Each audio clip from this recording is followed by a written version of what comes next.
그가 어떤 사람은 사도로, 어떤 사람은 선지자로, 어떤 사람은 복음 전하는 자로, 어떤 사람은 목사와 교사로 삼으셨으니 이는 성도를 온전하게 하여 봉사의 일을 하게 하며 그리스도의 몸을 세우려 하심이라. 우리가 다 하나님의 아들을 믿는 것과 아는 일에 하나가 되어 온전한 사람을 이루어 그리스도의 장성한 분량이 충만한 데까지 이르리니 이는 우리가 이제부터 어린아이가 되지 아니하여 사람의 속임수와 간사한 유혹에 빠져 온갖 교훈의 풍조에 밀려 요동하지 않게 하려 함이라. 오직 사랑 안에서 참된 것을 하여 범사에 그에게까지 자랄지라. 그는 머리니 곧 그리스도라.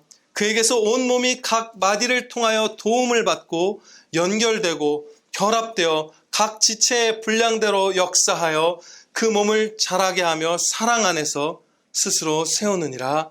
아멘. 에베소서 4장 11절로부터 16절 말씀, 목사로 부르심이라는 제목으로 하나님의 말씀을 선포하도록 하겠습니다.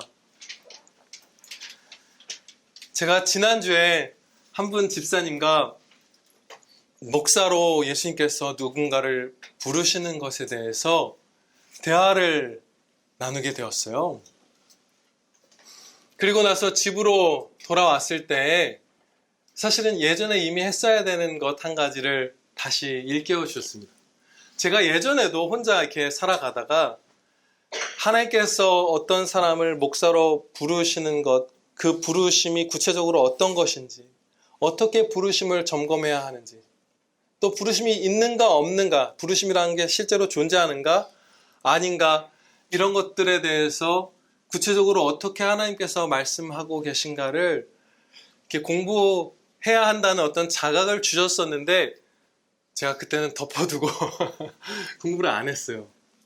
근데 이번에 또다시 그 집사님과의 대화를 통해서 그 진리 주제에 대해서 생각을 하고 또 이제는 진짜 내가 알아야 되겠다. 개인적인 부족함을 깨닫고 공부를 하다가 성령님께서 이것이 저나 혹은 무슨 그 집사님이나 그런 제한된 사람만이 아니라 우리 한국교회 그리고 우리 평안교회 공동체 전체에 이 부르심에 대한 진리를 바르게 깨닫는 것이 매우 중요하다라는 사실을 가르쳐 주시고 이것을 본문 말씀으로 주셨습니다. 그래서 오늘 이 말씀을 배울 텐데요. 오늘 우리가 이 말씀을 목사로 부르심에 대해서 배울 때 한 사람도 예외 없이 이 말씀이 그 성도에게 은혜가 될 것입니다. 아멘. 본문 말씀에는 교회의 여러 직분들이 기록되어 있어요. 사도, 선지자, 복음 전하는 자, 목사와 교사 이런 사람들이 기록되어 있죠. 예수님께서는 이처럼 어떤 사람들을 세우셔서 부르셔서 교회를 온전하게 인도해 가세요. 성장시켜 주시는 것이죠. 이 직분들 가운데 사도, 선지자, 복음 전하는 자는 특수한 시기에 있었던 특수한 직분입니다. 그리고 목사와 교사는 예수님이 오시는 날까지, 다시 오시는 그날까지 항상 있을 직분이에요. 여기서 사도와 선지자는 여러분들이 익숙하시겠지만 복음 전하는 자는 조금 익숙하지 않은 분들이 계실지도 몰라요. 이 복음 전하는 자는 빌립 같은 분들입니다. 사도들을 도와서 초대교회 때에 각지를 돌아다니면서 사도들이 세운 교회를 견고케 하고 사도들이 이제 다른 곳으로 복음을 전하러 또 가신 뒤에 남아서 그 교회를 붙들고 양육하고 이런 일들을 했던 분들. 또 빌립을 전도자다 이렇게 하나님께서 부르시는데 그분은 에디오피아 내시에게 특별하게 인도받아서 복음을 전하기도 하고 그런 분들을 전도자, 복음 전하는 자 이렇게 초대교회 때 세우셨습니다. 목사와 교사 이렇게 되어 있는 부분, 11절의 이 부분은 한 직분의 두 가지 측면을 나타내는 것일 수도 있어요. 나머지는 각각이 한 직분이에요. 사도, 선지자, 복음 전하는 자. 그런데 목사와 교사는 하나의 직분의 두 면을 나타내는 것일 수도 있습니다. 왜냐하면 하나의 관사로 헬라어 성경을 보면 묶여있기 때문이에요. 우리에게 좀 더 헬라어보다 익숙한 영어로 예를 들어드리면 더라는 관사가 사도 앞에 하나, 선지자 앞에 하나, 복음 전한 자 앞에 하나가 붙어 있는데, 목사와 교사라는 이 두 가지 앞에 더가 하나가 붙어 있어요. 그래서 이것이 하나의 직분의 두 측면을 나타내는 것일 가능성이 아주 크고, 혹은 그것이 아니라면 한 지교회 담임을 하면서 치리하고 말씀을 가르치는 그 목사와 이단 괴수들의 그 가르침들, 이런 것들을 반박하고 신학교 같은 곳에서 성경을 가르치는 데 주로 매진하는 그 교사, 혹은 뭐 요즘으로 치면 신학 교수님, 이런 분들이겠죠. 그런 분들을 뜻하는 것이다.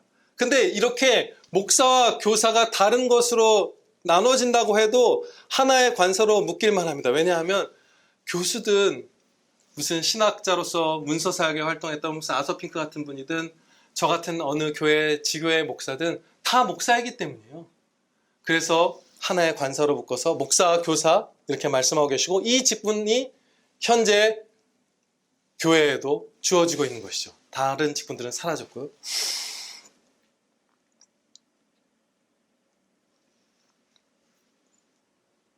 우리가 봉독한 말씀대로 예수님께서는 어떠한 사람들을 이러한 특별한 직분들로 세우셔서 교회를 문제가 발생했습니다. 다시 시도. 죄송합니다. 그렇게 세워주시죠. 그런데 이 은혜를 우리가 충만히 받아 누리기 위해서 해야 될 것이 있습니다. 그것은 사도, 선지자, 복음 전하는 자와 같이 이제는 사라져버린 그 직분들이 교회에 없게 해야 돼요. 그렇죠?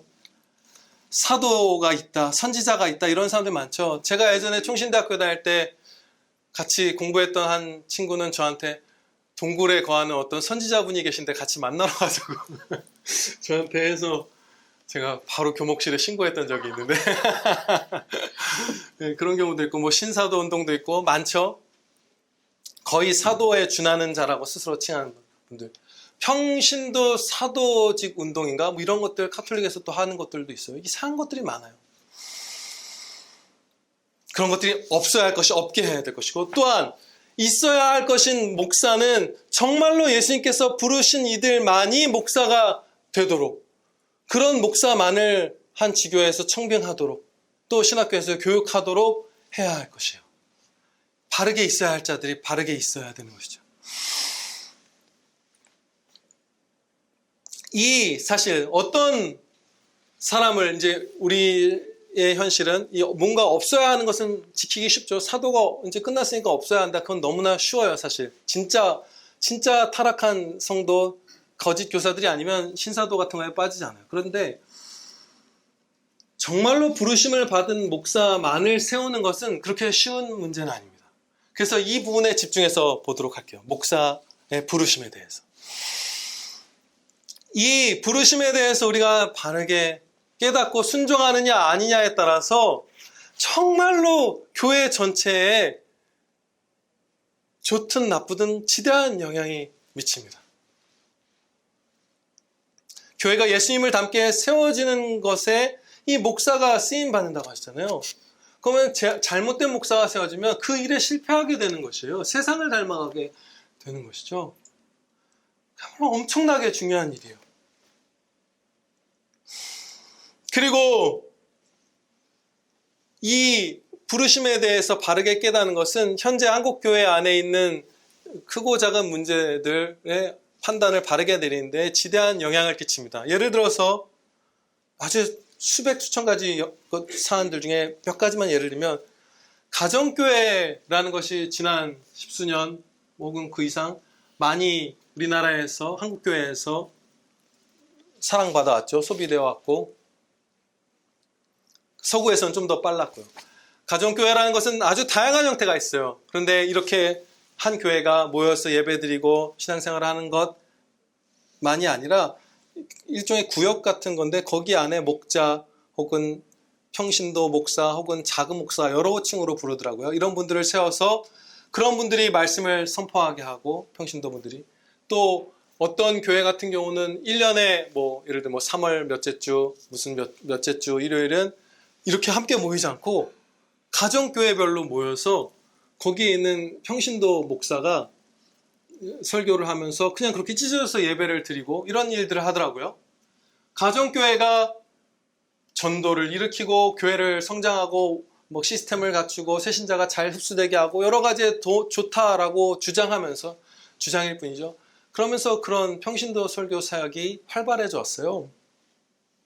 그리고 다양한 형태의 평신도 사역자라고 불리는 분들도 이 말씀 선포로 목사를 부르시는 이 진리에 대해서 배우는 것이 어디까지가 평신도로서 할 수 있는 일인가 아닌가 이런 것들을 분별하는 데 중요한 일이 되겠죠. 평신도 사역자라는 것이 굉장히 확대되어 왔잖아요. 그리고 복음을 제대로 가르치지 않는 이 시대의 많은 목사님들 가운데 상당수가 부르심을 받지 않은 분들일 가능성이 아주 큽니다. 그것은 저의 개인적인 판단이 아니라 여러분들도 이제 오늘 주시는 말씀을 들으면 상당 부분 분별할 수 있는 것이에요. 아, 진짜 부르심을 받은 목사에게서 나타나야 하는 특징이 없는 사람들이 있구나. 그들이 강단에 서서 사역으로 강단을 차지하고 서서 하나님의 말씀이 아닌 사람의 말과 죄를 가르치는구나. 이것들을 볼 거예요. 그런 비극을 막을 수도 있는 것이죠. 그리고 자기 자신이나 주변 사람이 목사가 되고자 하는 소망을 품은 경우에도 이 부르심에 대해서 바르게 진리를 아는 것이 지대한 은혜가 되겠죠. 예수님께서는 친히 자신의 말씀을 맡길 자를 불러 세워주십니다. 이것은 구약시대와 신약시대에 동일해요. 먼저 구약의 경우를 한 가지 살펴보겠습니다. 하나님께서 예레미야 선지자에게 이렇게 말씀하셨습니다. 네가 배에서 나오기 전에 너를 성별하였고 너를 여러 나라의 선지자로 세웠노라. 아멘. 예레미야가 내가 선지자를 해봐야 되겠다. 나는 선지자에 적합하다라고 해서 스스로 하나님 제가 선지자 하겠습니다 하면서 말씀을 선포한 게 아니라 하나님께서 택하시고 그를 선지자로 세우셨다는 거예요. 근데 다른 선지자분들도 다 동일합니다. 그 목동이었던 아모스에게 하나님의 말씀이 임하니라. 아모스가 목동이었지만 하나님의 말씀을 전한 선지자가 되려고 자기가 자처해서 아는 말씀을 전하더라 이게 아니에요. 그냥 그에게 하나님의 말씀이 임하는 거예요. 하나님이 세우시는 거예요. 그리고 신약시대의 경우를 두 가지를 살펴보겠습니다. 바울 사도는 이렇게 말씀했어요. 고린도전서 4장 1절 말씀에 사람이 마땅히 우리를 그리스도의 일꾼이요 하나님의 비밀을 맡은 자로 여길지어다. 여기서 맡은 자라고 번역된 부분은 헬라어로는 한 단어예요. 맡은 자, 이게 한 단어인데 청직이나 관리인을 의미합니다. 왕의 재산을 맡은 청직이 이런 사람들은 자기가 갖다가 마음대로 그걸 맡는 게 아니라 왕이 임명하는 것이죠. 자신의 뜻대로 할 수 있는 것이 아니에요. 하나님의 말씀을 맡은 자는 신약시대에도 마찬가지로 하나님께서 불러주신 자만이 그 일을 감당할 수 있는 것이에요. 그런데 어쩌면 여기서 그것은 사도에게만 해당되는 것이 아닙니까? 라고 생각할 수 있어요. 그러나 여기서 바울 사도는 우리라는 호칭을 쓰고 있는데 여기에 우리에는 사도가 아닌 소스데네와 같은 일반 사역자도 포함되어 있습니다. 우리라는 말에 바울과 소스데네가 들어있는 것이에요. 그리고 거의 동일한 말을 또다시 우리라는 표현으로 하는 말씀이 있는데 거기에는 사도가 아닌 디모데가 포함되어 있습니다. 그 우리라는 말에는. 그러니까 사도나 선지자만이 아니라 이 시대의 목사들도 하나님께서 불러서 맡겨주신 자만이 그 일을 제대로 감당할 수 있다는 것이에요. 그리고 세 번째 이제 마지막이죠. 본문 말씀을 보면 이 사역자들을 말씀 사역자들을 세우시는 주체가 예수님입니다. 예수님께서 어떤 사람을 목사와 교사로 삼으신 것이고 그 반대는 아니에요. 어떤 사람이 스스로 선택해서 목사와 교사가 되는 것이 아니에요. 이 주체는 예수님이세요. 그렇죠? 이 본문 말씀 11절의 주체가. 살펴본 바대로 부르심은 존재합니다. 네. 실제로 특별한 소명을 말씀 사역자에게 주세요. 그런 것은 없다. 어느 조건을 갖추면 훈련해서 자발적으로 설교자가 될 수 있다. 그것이 아니에요. 부르심이 있어야만 진짜 목사가 될 수 있는 것이에요. 그런데 여기서 한 가지를 우리가 짚고 넘어가야 할 것입니다. 기쁜 소식이죠. 모든 성도가 복음을 전해야 해요. 이 부르심에 대한 말씀은 목사만이 복음을 전해야 한다는 뜻이 결코 아닙니다. 모든 성도가 오히려 지금보다 더욱더 하나님의 말씀을 전해야 해요. 오늘 한신 집사님께서 어디 계시죠? 제가 눈을 마주치고 싶었는데, 예, 나오세요. 엄마 혼자 볼 수 있어요, 여기는. 예, 한신 집사님께서 눈물로 간구하셨죠. 우리에게 사랑을 주사 그 복음을 전하게 해주시옵소서. 맞아요. 맞아요. 우리에게 복음 전파의 은혜가 다 주어져 있습니다. 그러나 일상에서 이웃에게 전도하는 정도가 아니라 공적으로 교회에서 하나님의 말씀을 선포하는 그 설교나 설교에 준하는 그런 말씀 선포는 부르심을 받은 사역자에게만 주어진 임무인 것이에요. 이제 중요한 것은 누가 부르심을 받았는가 하는 점입니다. 저기 선생님 오늘 두 번째 오셨는데 오실 때마다 말씀 선포가 되게 내용이 약간 신학적이고 딱딱한 부분이 많아요. 근데 참 이런 우연도 있네요. 근데 큰 은혜가 되실 것이에요. 여러분들도 힘들어 하시는 분들이 좀 계시는데 오늘 유별나게 많이 힘을 내서 들어보세요. 굉장히 중요합니다. 이 부분에서 많은 실패가 있기 때문에 누가 부르심을 받았는가에 집중해야 돼요. 멀리 갈 것이 없어요. 제가 다녔던 그 합신 신대원에서도 짧게 봐도 3년, 길게는 5년, 6년 막 이렇게 그 길에 매진하고서도 그냥 학교를 다닌 정도가 아니에요. 1년 365일 기숙사에서 살고 막 이러잖아요. 다 포기하고 나이가 어릴 때도 아니죠. 한 아내의 남편이 목사의 자격이기 때문에 대부분 나이가 많아요. 제가 30살 막 이럴 때 신학대학원에 간 것 같은데 중간이었어요. 그 부르심을 받았다 하는 자들 중에.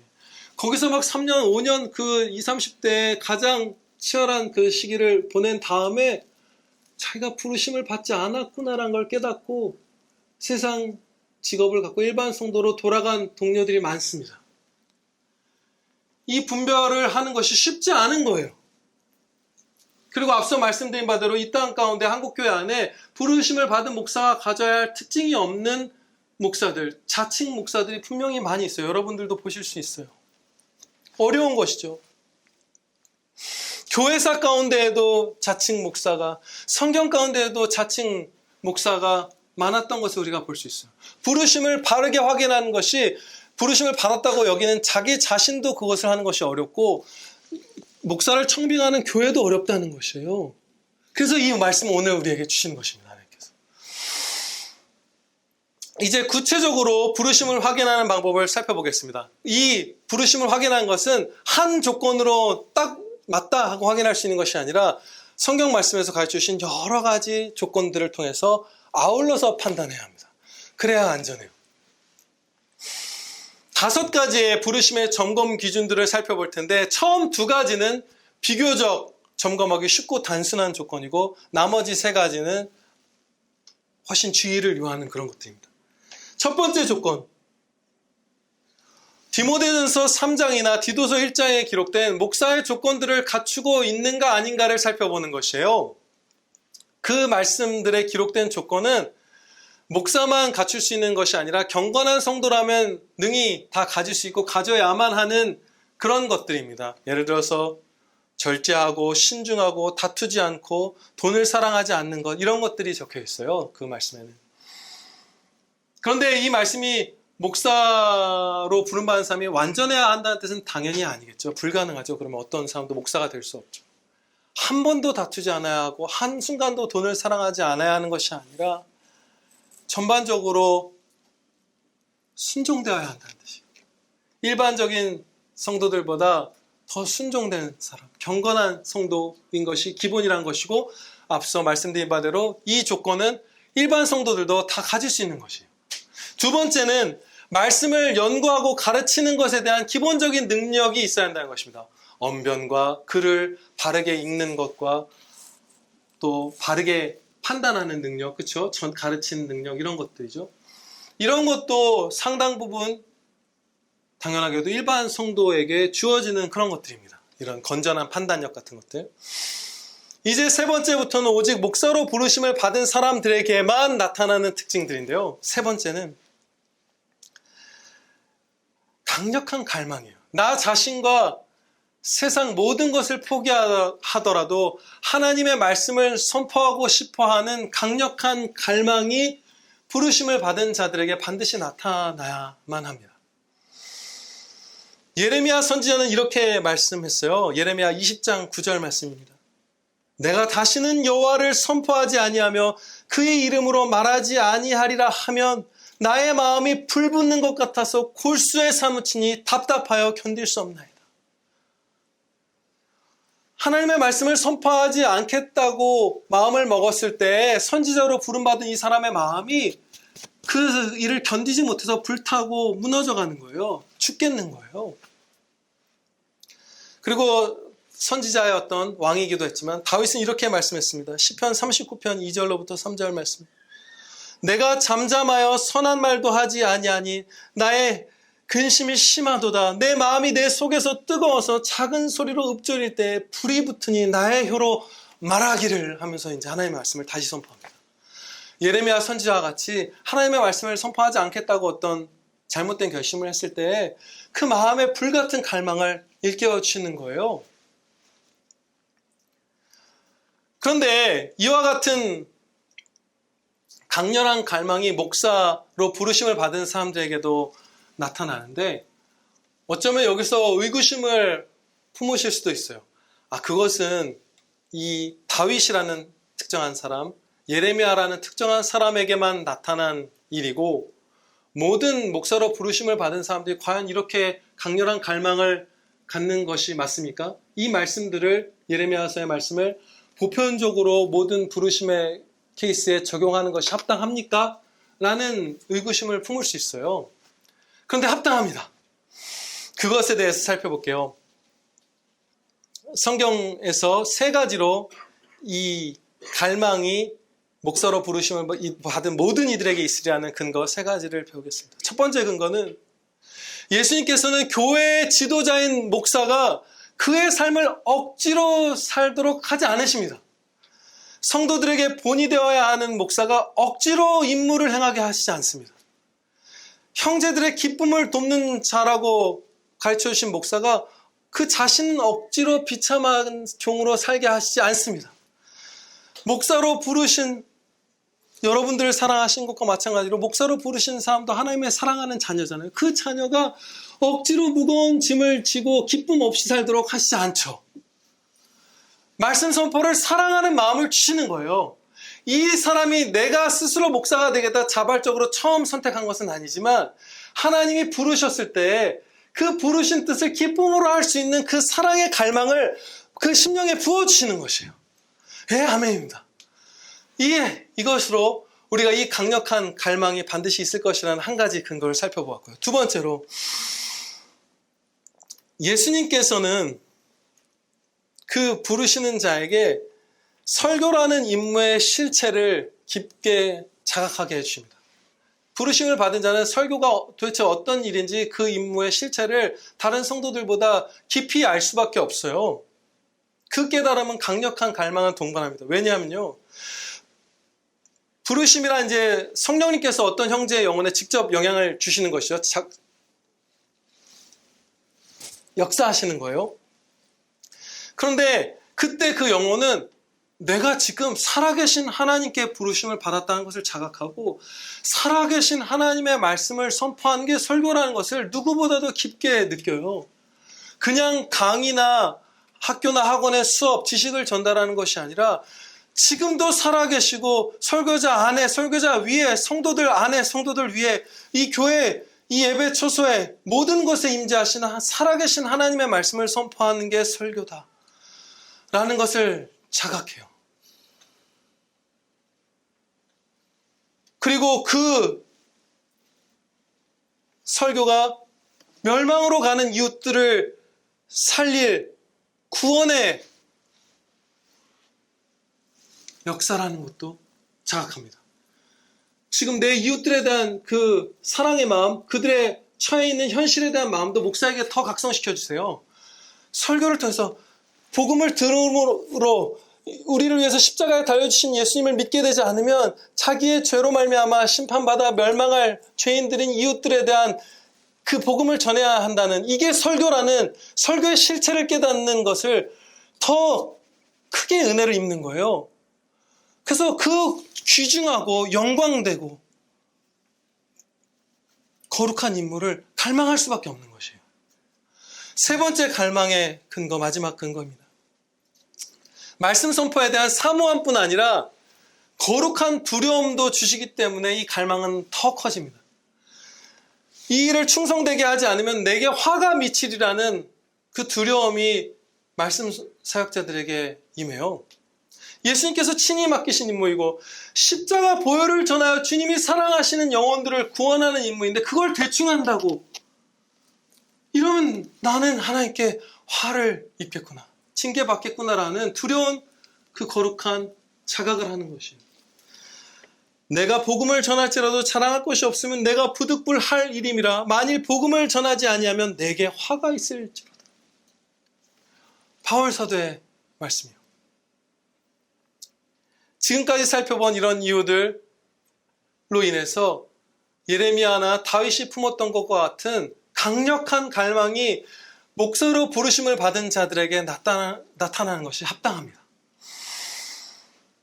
이 예레미야서 말씀에서 예레미야의 그 갈망에서 주목하고자 하는 부분이 있어요. 더한 포인트에 언제 골수에 사무치기까지 마음이 불타고 갑갑함을 느꼈는가 하는 것이에요. 어느 시점에 그의 이름으로 말하지 아니하리라 결심했을 때요. 설교하지 않은 채로 1년 혹은 한 달이 지났을 때 점점 갑갑함이 차오르고 점점 더 마음이 못 견뎌서 무너져 내린 것이 아니라 이제는 하나님의 이름으로 선포하지 않겠노라 했을 때 거의 즉각적으로 이 사람이 무너져 버린 것이에요.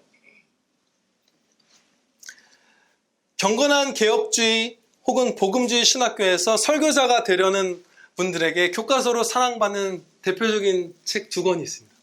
하나는 스펄전 목사님의 목회자 후보생들에게 라는 사랑의 책이고요. 또 하나는 로이드 존스 목사님의 설교와 설교자라는 책이에요.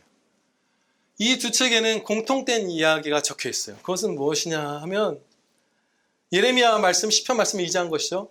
부르심을 확인하고자 하는 어떤 형제들이 이 목사님들에게 오면 이분들이 자주 했던 말이 있어요. 그게 무엇이냐면 형제님께서 목회 사역에 들어가지 않고도 그럭저럭 살아올 수 있었다면 목회의 길을 가지 마십시오. 이거예요. 정말 지혜로운 말씀이에요. 성경에 정말 합한 조언이에요.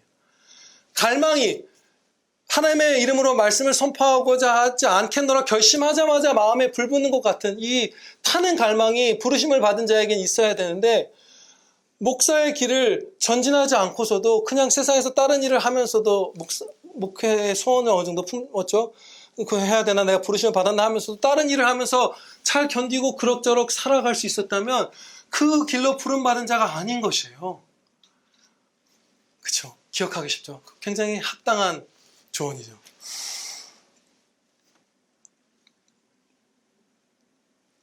다 들어가는 갈망이 생기기 때문에 제가 아직 합신에 들어가기 전에 아직 목사가 되지 않고 이제 신대원에 가는 것을 고민하던 신학대학교를 졸업한 그 졸업생의 시점에 제가 설교자가 되지 않고 세상에서 일을 갖고 일반 다른 성도들과 같이 일반 성도가 되어 살아가고자 하는 마음을 품었던 적이 단 한 번 있습니다. 그때 아내를 데리고 우리 원로 목사님과 사모님, 제 아버지와 어머니를 찾아갔어요. 그래서 이제는 진짜 그 당시 전도사였죠. 이제 이 길로 더 이상 나가지 않고 목사가 되는 데까지 가지 않고 이런저런 계획을 갖고 시도해보면서 세상 일을 갖고 살겠습니다라고 진짜로 결심을 내리는 순간 예레미야에게 주셨던 것 같은 똑같은 마음을 주셨어요. 성령님께서 역사하사 앞에 계셨던 목사님도 잊어먹고 사모님도 잊어먹고 옆에 있었던 아내도 잊어먹고 제발 이 임무를 저에게서 거두지 마옵소서. 한순간에 바뀌었어요. 이제 딴 일 하러 갑니다. 저 이민 갑니다 했다가 한순간에 무너져서 주여 제발 이 잔을 저에게서 옮기지 마옵소서. 이 촛대를 저에게서 옮기지 마옵소서. 제발 하나님의 말씀을 선포할 수 있게 해주시옵소서. 그야말로 온 영혼으로 눈물로 부르짖으면서 목말라 죽는 사람이 물을 구하는 것보다 더 간절한 마음으로 세상과 나는 간 곳 없고 제발 이 하나님의 말씀 선포만 할 수 있다면 좋겠다는 마음으로 간구 드리고 그 후에 지금까지 온 것이에요. 한 번도 같은 마음 품은 적이 없이. 이 갈망은 오늘날의 목사에게도 똑같이 주어집니다. 목사로 부르심을 받은 이들에게. 그런데 이러한 갈망, 진짜 거룩한 성령님께서 주신 부르심의 갈망으로 때로 사람들이 오인하는 개인적인 욕심에서 비롯된 갈망들이 있습니다. 개인적인 꼭 욕심이라고 말할 건 아니지만 개인적인 성향이라든지 상황이라든지 이런 것들을 통해서 내가 부르심을 받아서 느끼는 갈망이 있구나라고 착각할 수 있는 것들이 있어요. 예를 들면 이런 것들이죠. 뭐 좋은 거 나쁜 것을 막 섞어서 얘기해 드릴게요. 욕심이라 부를 수 있는 것들과 어떤 성향이라고 할 수 있는 것들. 존경과 명예에 대한 갈망이 참된 부르심으로 둔갑될 수 있죠. 그렇죠? 그리고 성경 말씀을 탐구하는 것에 대한 학구적인 성취감이나 이런 것들을 사랑하는 분들도 계세요. 그래서 예수님 안 믿는 분들 가운데도 성경 연구하는 분들 진짜 많죠. 왜냐하면 진짜 탁월한 하나님의 말씀이잖아요. 이것을 연구하는 것 자체에 굉장한 지적 흥미와 호기심이 유발되어 성취감이 있는 거예요. 그리고 사람들에게 무언가를 말하는 것을 좋아하는 사람에게 설교자만큼 매력 있는 직업은 없죠. 근데 설교자가 돼보시면 이 말이 그 말이 아닌 걸 아실 텐데 얼마나 하기 힘든 말인지 아실 텐데 그렇습니다. 그렇고 그리고 가르치기를 잘하고 좋아하는 재능과 성향에도 설교는 적합해 보일 수 있어요. 그렇죠? 그리고 남들에게 강한 영향력을 발휘하고 남들을 통제하고픈 그 지배욕, 여기에도 목사나 신부만큼 적합한 것은 없죠. 역사 가운데 항상 가장 부당하게 높임받았던 직업은 목사, 신부 이런 사람들이에요. 지금도 교황만큼 나쁘게 높임받는 거죠. 합당한 수준을 넘어서서 교만하게 높임받는 사람이 세상에 또 있던 거예요. 전 세계적으로. 국경을 넘어서서 교황처럼 막 예전에 막 올 때 막 황금 같은 차에다가 막 유리관 씌워서 막 오고 그랬잖아요.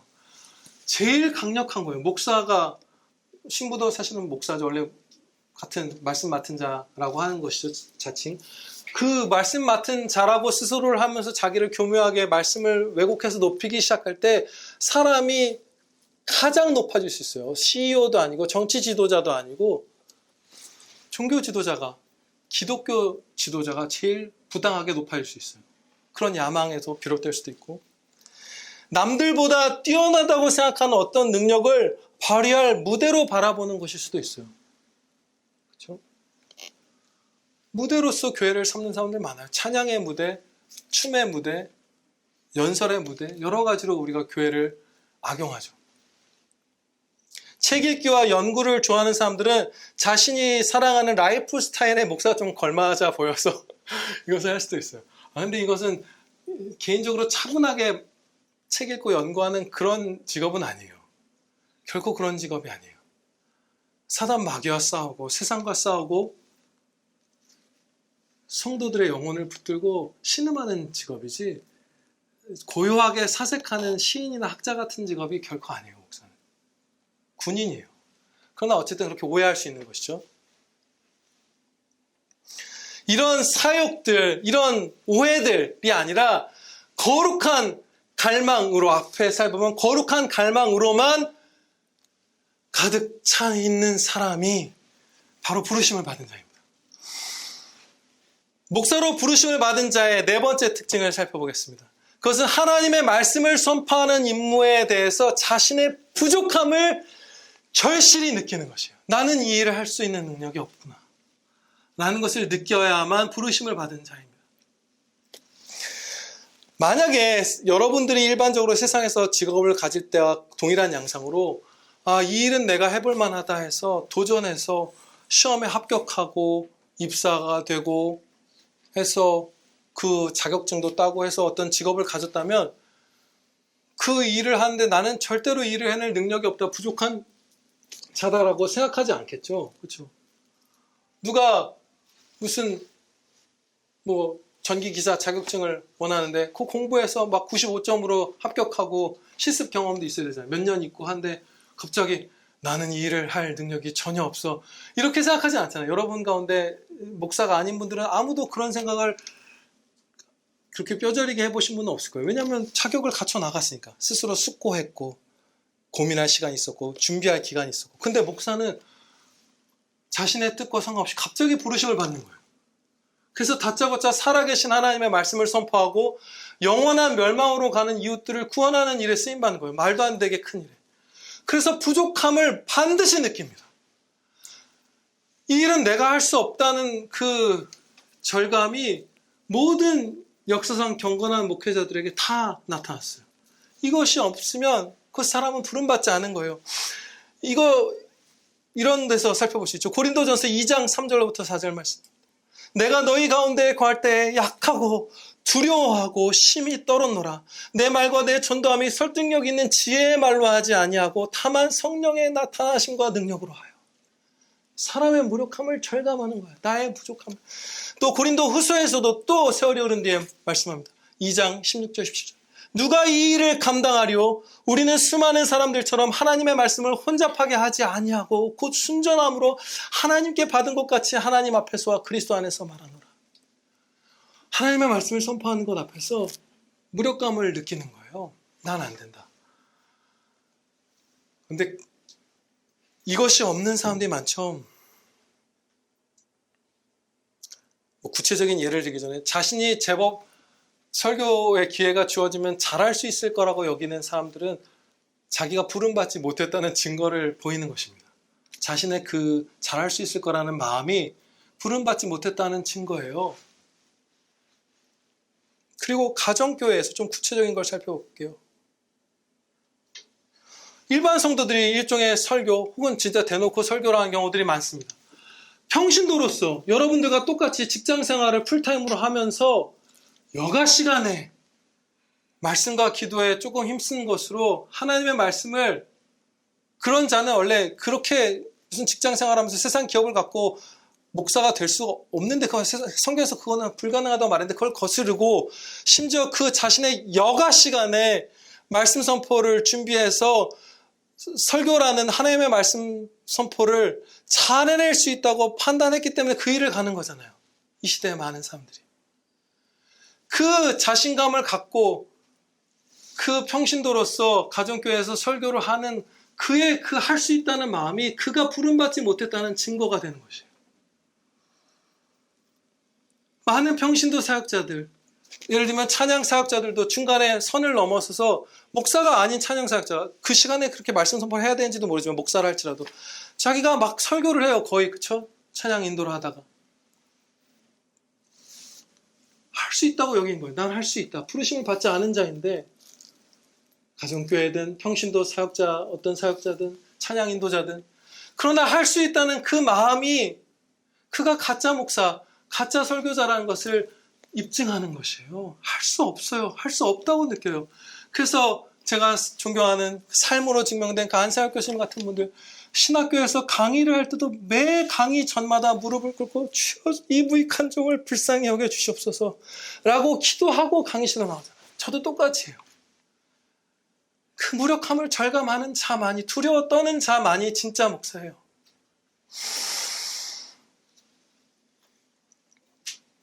평신도 설교자가 계속 늘어나는 것은 서구교회에서 교회의 세속화와 똑같이 발맞춰서 늘어났습니다.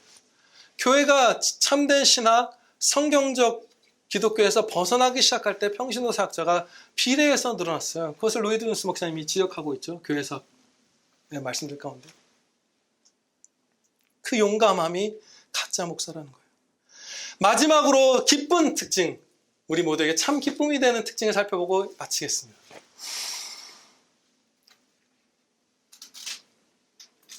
예수님께서 정말로 부르신 설교자라면 그가 사역을 시작했을 때 성도들이 하나님의 말씀을 먹고 살아나는 것을 체험하게 됩니다. 그것으로 자신이 부르심을 받은 목사라는 것을 다시금 확인하게 돼요. 그가 충성되게 사역하기 시작하면, 진짜 부르심을 받았다면 진리의 정수를 잘 분별하여 풍성히 먹일 수 있게 해주세요.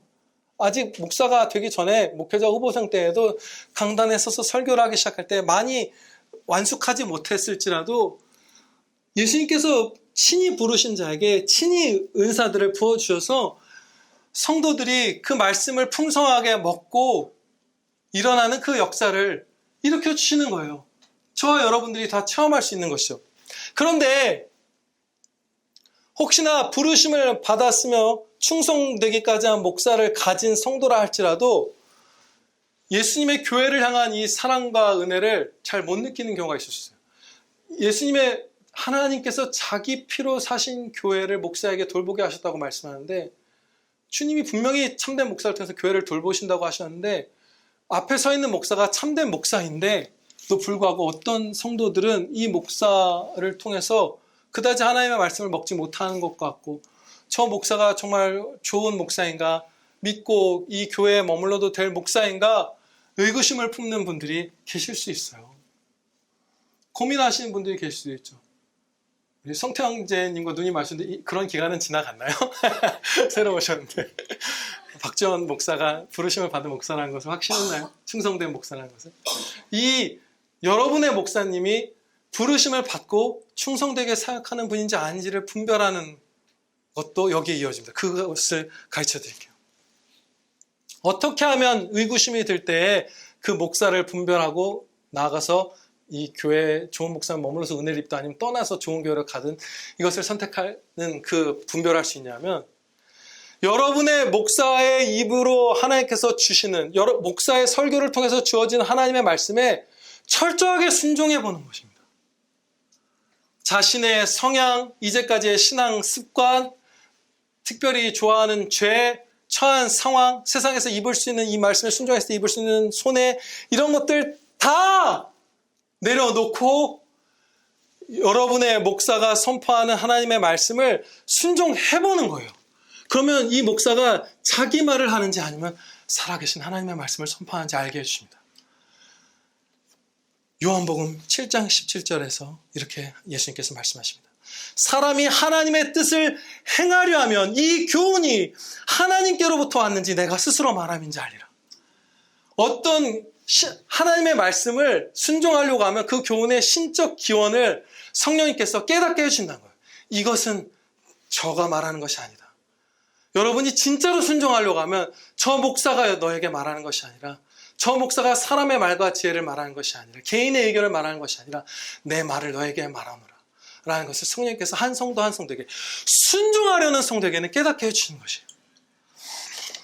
우리가 부르심을 받은 목사를 청빙하고 부르심은 받은 목사의 입술로 나오는 말씀들에 진짜 순종할 때에 우리는 돌보시는 은혜를 받아서 하나님의 사랑 안에서 하나님을 더 사랑하고, 그 사랑의 한 부분으로서 형제를 뜨겁게 거짓없이 사랑하고 이웃들을 사랑하면서 천국으로 기쁨 가운데 의미 있고 복된 삶을 살 수 있습니다.